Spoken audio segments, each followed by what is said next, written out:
Hello students, welcome to today's English class. We just started the chapter Rattrap a couple of days back. Yesterday we continued with it, and I told you that the rat trap seller, the peddler, the tramp, the vagabond who used to move from one place to the other selling rat traps, once he got shelter at a place, the old man, the owner of that cottage, was a generous fellow. He showed him a good hospitality. He was served food. He showed him the money that he had earned by selling the milk of his cow. The next morning they got up in good session. Both went their way. The rat trap seller's mind turned greedy. He went back to the place. He broke the window pane and smashed it and just stole the money. And having stolen the money, he thought it was not safe for him to just go on the main road, so he drifted into the woods. He got lost into the woods. The woods had many paths twisted to and fro. He found that he was working on the same area every time. So he surrendered to the situation. He thought he himself had got caught into the world's rat trap. Fine. He just sank on the ground in disappointment, thinking that his end was near. Then there came a ray of hope. He heard the sound of hammer stroke from a nearby factory. He went to the factory to seek shelter. It was Ramsjo Iron Works. The blacksmith and his apprentice were busy working in the factory. They didn't mind an intruder entering, because it was a usual sight for them to have such vagabonds entering the factory to get some warmth. The owner of the factory was a prominent iron master. He was quite particular about getting the quality products manufactured. So on that particular night, he came on the nightly inspection, and the scene he saw was that a tall ragamuffin who was lying on the floor in the factory, close to the furnace. He just didn't ignore him as the blacksmiths had ignored him. He went near him. The person was sleeping with his hat covered on his face. The hat was removed to get a better view of his face. Now from this point we'll start, students. "But of course, it is you, Niels Olof," he said. "How do you look?" As he just removed the cat of the face of the peddler, he was in a shock. He became surprised. He said, "Oh, Niels Olof." He addressed the vagabond with this name. "How you do look! How miserable you look!" The man with the rat traps had never before seen the ironmaster at Ramsjo. But the way he had been addressed, it appeared that ironmaster knew him and did not even know what his name was. So he had never met him before. But it occurred to him, it seemed to him, that if the fine gentleman, if the ironmaster thought he was an old acquaintance, the way ironmaster addressed him, the rat trap seller understood that ironmaster was thinking him to be someone else. Fine, perhaps he was thinking him to be one of his old acquaintances. A person who is known to you is acquaintance. He might perhaps throw him a couple of kroner. His greed, his avarice again provoked. He thought if the ironmaster considered him to be one of his old acquaintances, he could take the advantage of that situation and extract some money out of ironmaster in the name of their being known to each other. Though see this irony of the situation. Peddler, who had a couple of minutes before thought that he had caught into the world's rat trap after stealing the crofter's money, now again forgetting about his own theory of the world being rat trap and getting caught into that because of the temptations coming. Now when another temptation came before him, when a prominent looking person, when a rich looking person mistook him for one of his old acquaintances, acquaintances, he also looked for an opportunity out of this situation to get some money. Such kind of people are, extremely greedy. They are quite avaricious. They don't have control over their senses when temptations come. So again, he thought that he might throw him a couple of kroner, means some currency could come. He could take the advantage of that situation. Therefore, he didn't want to undeceive him at all once. The Iron Master was deceived into believing him to be Niels Olof, one of his acquaintances, and as a good person, it was Rattrap seller's responsibility to tell him that no, you are mistaking me, I am not Niels Olof. So this would be undeceiving him, but he didn't want to undeceive him because he wanted to extract some money out of that situation.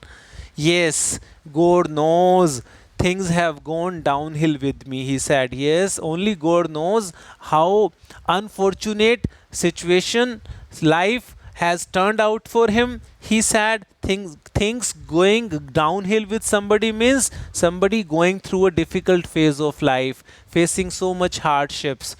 You should not have resigned from the regiment, said the Iron Master. Actually, Iron Master considered him to be one of his old regimental comrade. Iron Master himself had worked in army, so he mistook the Rattrap seller to be one of his comrades when he was in army. So you should not have resigned from the regiment, he said. That was the mistake. If only I had still been in the service at that time, Iron Master said, it never would have happened. I would never let you resign from the services. Had I been with you, I would never let life play with you in this miserable way. Well, now of course you will come with me home with me. I can't see my friend, my old friend, captain of the army, to be in such a plight, such a miserable condition. Please come home with me. I'll look after you. I'll take care of you. To go now, there was another opportunity, another temptation, another bait thrown by the situations in front of the Rattrap seller. He had an opportunity to go into a house and get the treatment of a captain and get the hospitality like eminent personality. So let's see whether he could resist the temptation or not. He thought to go along up to the manor house. Manor house means it's a big house created in the middle of the agriculture land. It's a kind of farmhouse that the Iron Master owned. To go along up to the manor house and be received by the owner like an old regimental comrade. He was going to be received like an old regimental comrade over there. That, however, didn't please the tramp. This part of this fortune, he was happy up to the fact that he had been considered as an old regimental comrade and he could get some money out of that. But this part of the fortune, that he was also being asked to accompany him to his manor house, this was not liked by the tramp. Why was it not liked by the tramp? Let me scroll up. No, I couldn't think of it, he said, looking quite surprised. He thought of the 30 kroner. Actually, he thought of the stolen money with him. To go up to the manor house would be like throwing himself voluntarily into the lion's den. Since he had stolen money, by now people around must have known about the act of theft committed. A police report might have been launched and registered. Fine. So he thought going up to manor house, who was an eminent personality, would be like deliberately throwing oneself into danger. Lion's den is a symbol of danger here. Fine, he could get arrested for the thievery because information might have reached his ears, or it could reach his ears. He only wanted a chance to sleep here. He had come to the force, he had come to the factory to sleep in the force and then sneak away. Then sneak away means then move away silently, as inconspicuously as possible. Inconspicuously means without being noticed. Fine, without being identified. The Iron Master assumed that he felt embarrassed because of his miserable clothing. Ironmaster thought that the captain Niels Olof was not ready to come to his house because he was feeling embarrassed because of his rags. He might be feeling that how would my family members feel seeing captain into such a miserable situation, so he was embarrassed. Please don't think that I have such a fine home that you cannot show yourself there. It's not like that, he said. Elizabeth is dead. My wife is no more, as you may already have heard. My boys are abroad. Both my all my sons, both or three, whatsoever their number was. My boys are abroad, and there is no one at home except my oldest daughter and myself. We were just saying, we were thinking that it was too bad that we didn't have any company for Christmas. Christmas is approaching near, and we will have to celebrate it alone. If you could please come to our home, we'll have somebody to serve. It will add to our Christmas cheers. You come along with me and help us make the Christmas food disappear a little faster. We need some company desperately on this great occasion, on this propitious occasion of Christmas. So please. So he tried to make him comfortable in coming to his house, thinking that he was perhaps embarrassed in coming to his house in such a miserable appearance. But the stranger said, stranger, a Rattrap seller, Captain Niels Olof, we can say him now. In the perception of Ironmaster, he was Captain Niels Olof. But the stranger said no, and again no. He was adamant. And the Ironmaster saw that he must give in. When you give in means you stop arguing further. So he thought he must stop arguing further. It looks as though Captain von Stahle, full name, preferred to stay with you tonight, Sergeant Storm. He said to the master blacksmith. Now this statement he made to the master blacksmith, that you are fortunate that this great captain of army wants to spend this night with you. And saying this, he turned on his heel. He started going back. But he laughed to himself as he went away. Laughing to himself means giggling. Fine. Or there is another word, it's slipping my memory, I'll let you know. He laughed to himself as he went away, and the blacksmith who knew him, a blacksmith could see the master going away with laughing. He knew him very well. Blacksmith understood very well that he hadn't said his last word. So it means he hadn't given up yet. When he said that he thought that Captain von Stahle would spend the night with you, this was not the last statement of his. He hadn't in fact given in. So blacksmith understood him, so he realized that he would do something else to ensure that Captain von Stahle didn't stay there as miserably as he was in. It was not more than half an hour before they heard the sound of carriage wheels, vehicle wheels outside the forge. Again, somebody came and a new guest came in, but this time it was not the Ironmaster. He had sent his daughter.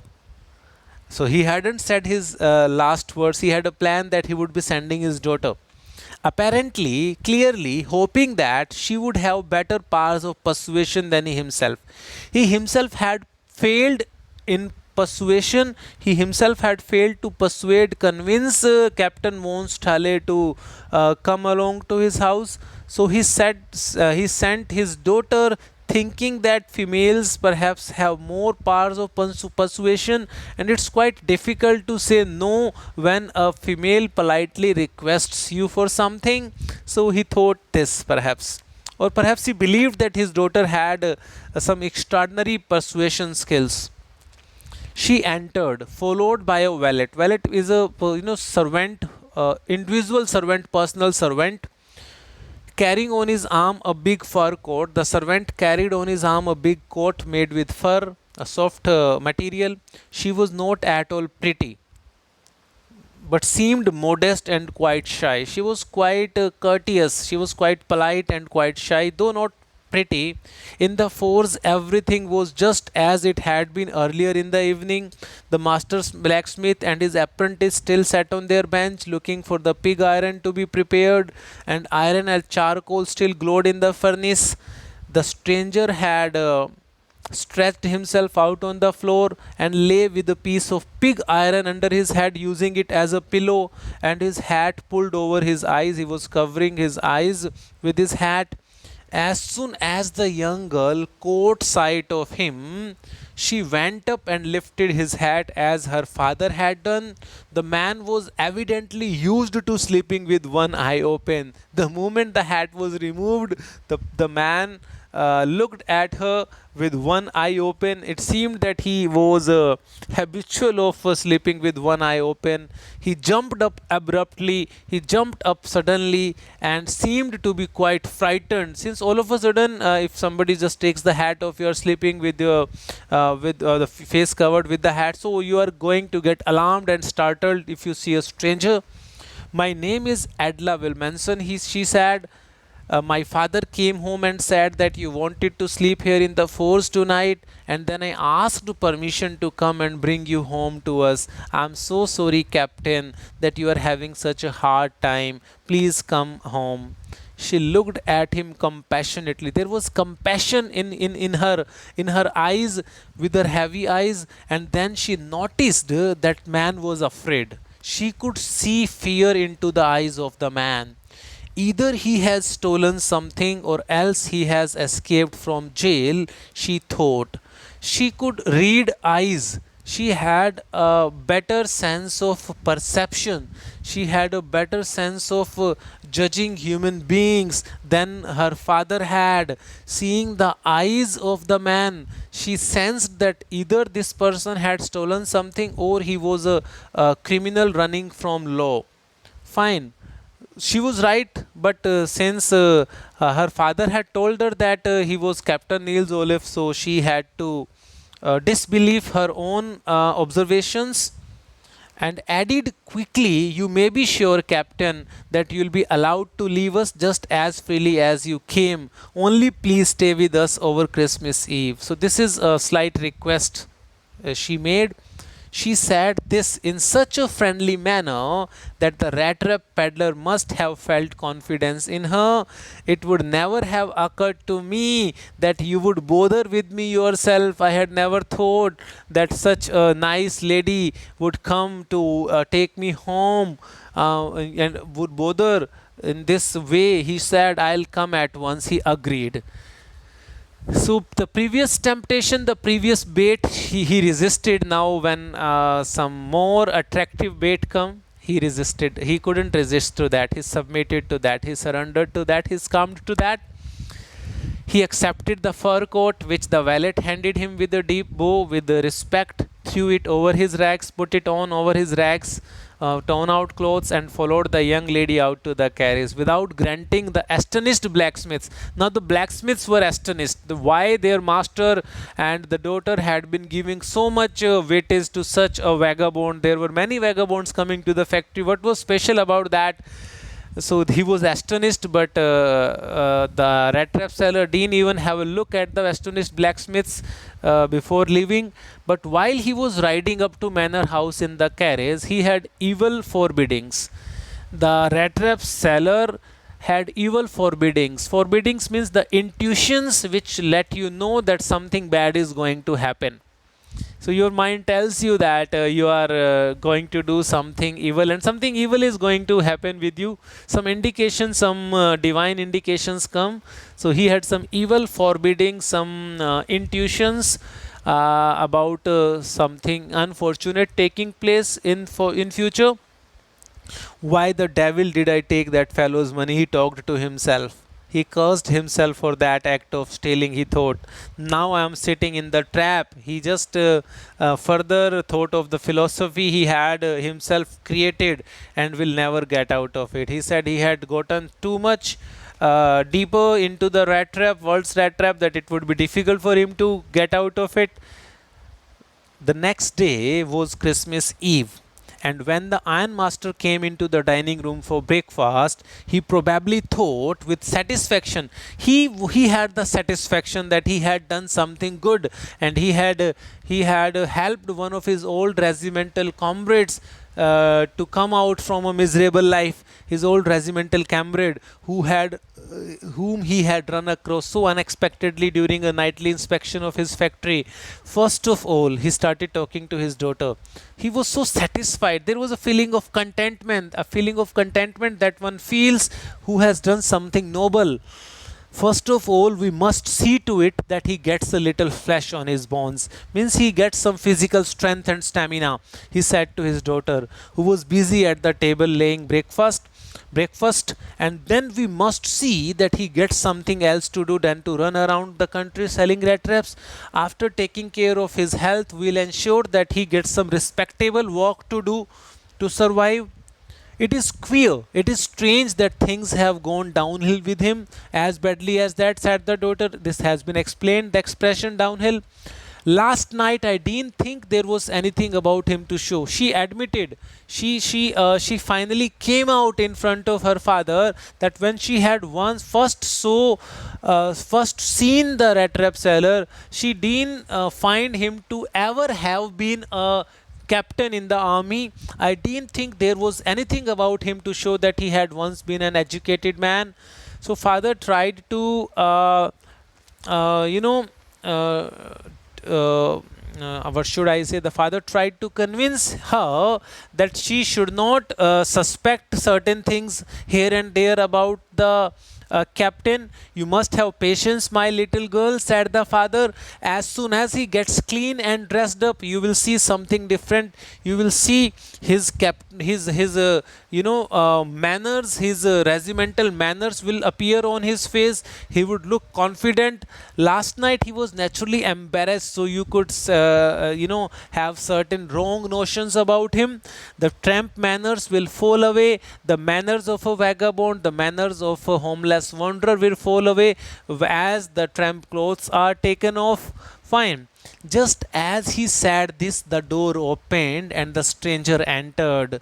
Yes, now he was truly clean and well dressed. The valet had bathed him, cut his hair short and shaved him. बाबू बना दिया था उसे.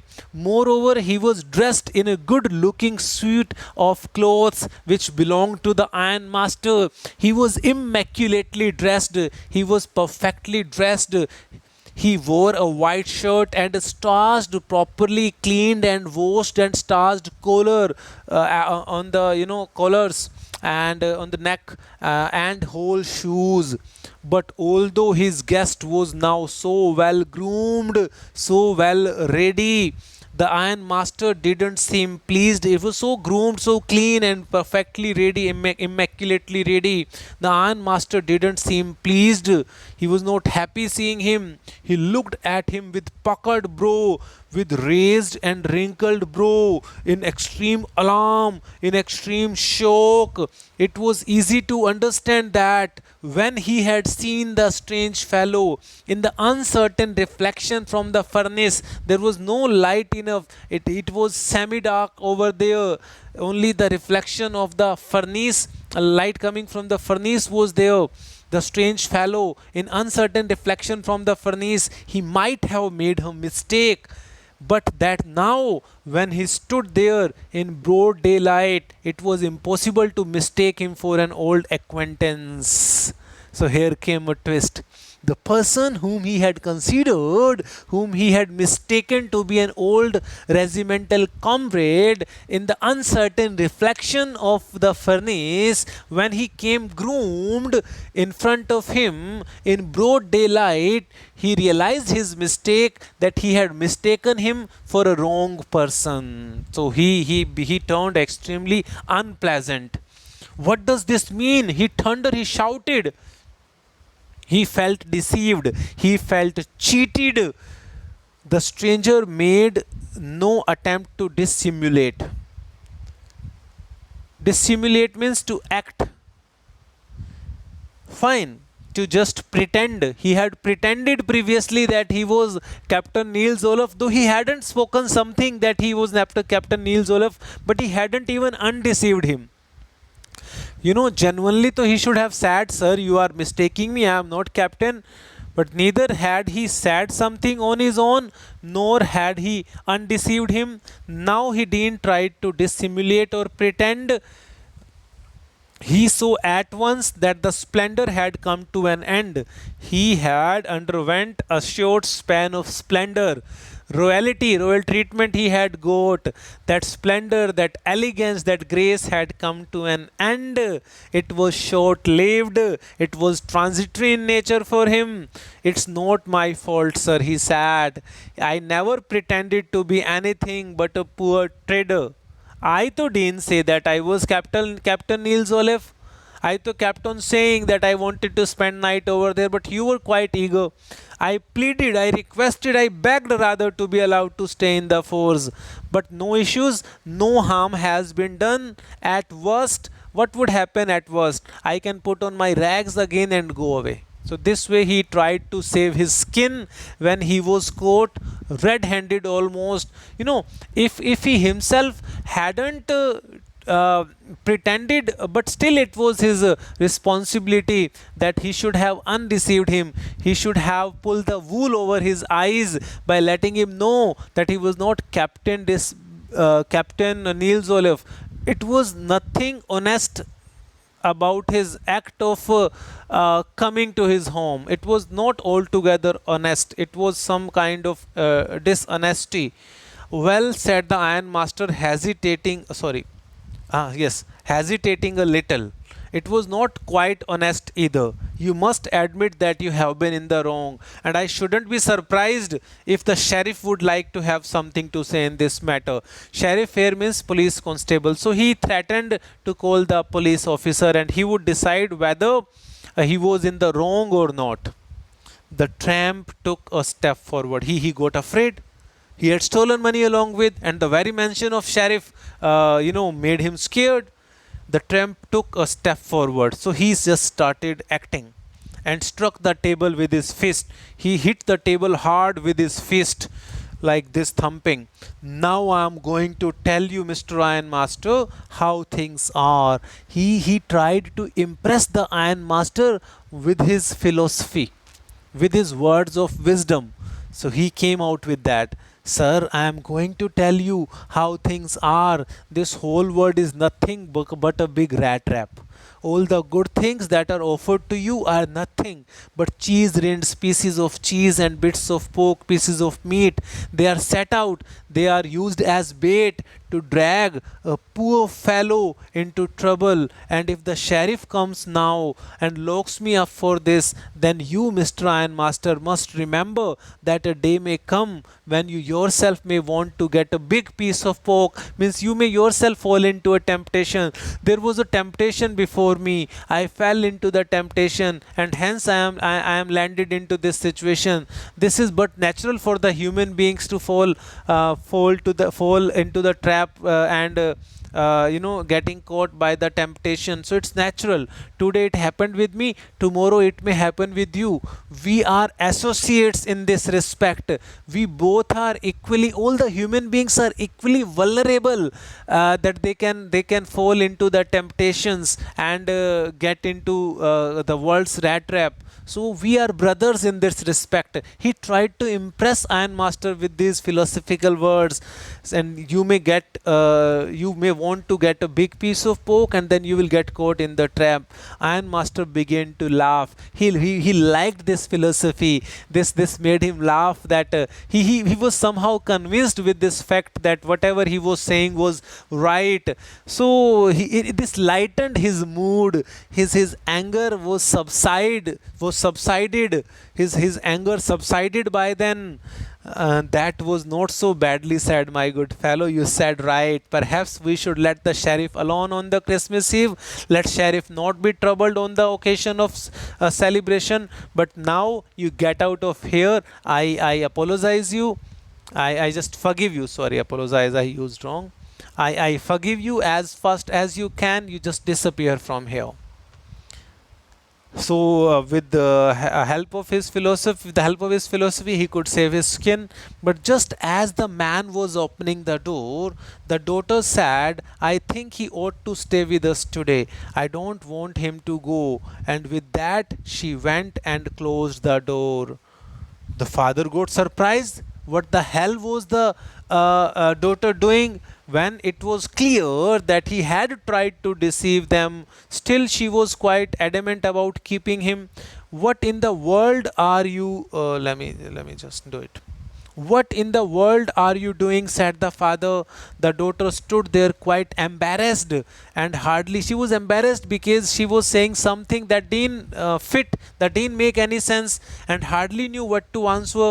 That morning she had felt so happy when she thought how homelike and Christmassy she was going to make things for the poor, hungry, wretched, miserable person. She had enjoyed that feeling so much. She had relished that contentment of doing something good for a miserable wretch, that she didn't want to come out of that ecstasy all of a sudden. She could not get away from the idea at all once. That idea was so exotic. That idea, that contentment, that feeling was so ecstatic that she didn't want to come out of that. That was why she had interceded for vagabond. That was why she had intervened and requested to her father for the vagabond. "I'm thinking of this stranger here, Papa," said the young girl. "He walks and walks the whole year long, and there is probably not a single place in the whole country where he is welcome and can feel at home, can feel comfortable. Wherever he turns, he is chased away by the people, by the brutal, callous word, indifferent people, cruel people. Always he is afraid of being arrested and cross examined. Yeah, whenever there is a crime taking place in a particular area, such people are called first to cross examined because they are suspicious in nature. So I should like to have him enjoy a day of peace with us. Can't we let him enjoy a day of comfort and peace with us here? Just one in the whole year." The iron master mumbled something in his beard. He spoke something that was not audible. He couldn't bring himself to oppose her because the daughter was so expert in persuasion that nobody could say no to her. He couldn't bring himself to oppose her. "It was all a mistake, of course," she continued. "But anyway, I don't think we ought to chase away a human being whom we have asked to come here. It won't look good on the day of Christmas. We have promised somebody to celebrate with us, and if we send him back, it would be ungodly as well." "So you do preach worse than a parson," said the iron master. The iron master said satirically, "You do preach worse than a parson." Parson means a religious person, a priest. So he is trying to say that his daughter is extremely persuasive, and she is expert at preaching, teaching good things. So that comparison is made. Though she was not worse than a person in preaching, she was better than a person. I only hope you won't have to regret this. But I still have some residual doubts whether this decision of ours is good or bad. So I can just pray that we don't have to regret later on, since giving shelter to such vagabonds is always filled with an element of risk. The young girl took the stranger by the hand and led him up to the table. She realized father had given in. "Now sit down and eat," she said, for she could see her father had given in to her request. He had surrendered to her requests, and now it was decided, despite getting to know the real identity of the Rattrap seller, he was being given the treatment of a guest. He was being shown hospitality. Let's see what this kind act on part of Adela Wilmanson would lead to. We'll further explore this chapter during the next lecture. I would advise you to read the chapter taught in between the line. Make a list of glossary in your notebooks. Fine. And thank you so much. Take a good care.